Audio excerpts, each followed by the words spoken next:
Hey everyone, I'm about to show you how the Bridges Math Learning Center apps can be used for differentiated instruction. So let's say you're wanting to do a time activity. You can do this from either the app on your iPad or from the Math Learning Center website under the Apps tab. So if I go to Math Clock, you'll notice that the ones that allow for this say support sharing. Not all of them do yet, but I'm guessing that they'll make the other ones support sharing before too long. So I'm going to click on Math Clock. It's going to ask how I want to load this. And it's going to, we're going to say open web app if you're on your computer. And this will open the exact same app that it would on your iPad, but on your computer. So if you find it easier to create these on your iPad, you can do this from here.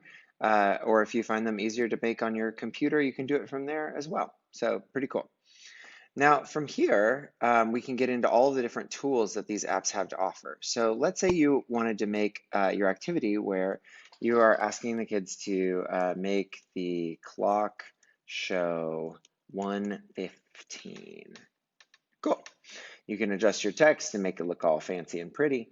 And then you can, and this is the best part, insert your customizable, editable clock. So in this activity, we can do some free moving hands.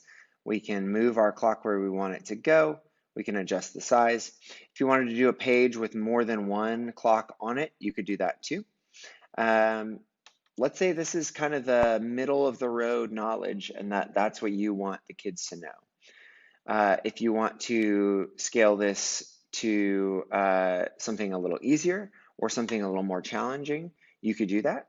But whenever you're ready to share it, here's how you could share this with your class. Down here in the corner, there is a share button. And you could just save it as a static image, but with this interactive clock, that really wouldn't make sense. This is much better to share it either as a link or as a code. So you could share it as a code and just make the code available for your class. Here it is right here. So you could have that code for those learners, or you could utilize the link.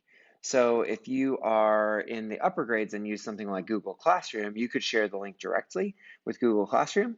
If you're in the lower grades, you might want to use something like a QR code. So I could copy this link, and then using a QR code generator like QR code generator, I could paste that link and it will make a QR code for me of that link. Give it just a moment to do that. Cool. This is now a QR code of that link. I can go to download a JPEG of it, and that will save my QR code to my computer, which I can then print out and have available in my classroom. So if you have 5 kids in your room who you want to work this math problem, you could assign those 5 kids to scan this QR code. And then you could scale it down or scale it up however you need to for that. And this is the coolest part. From their iPads, they would then go scan the QR code. Let me show you what I'm talking about here.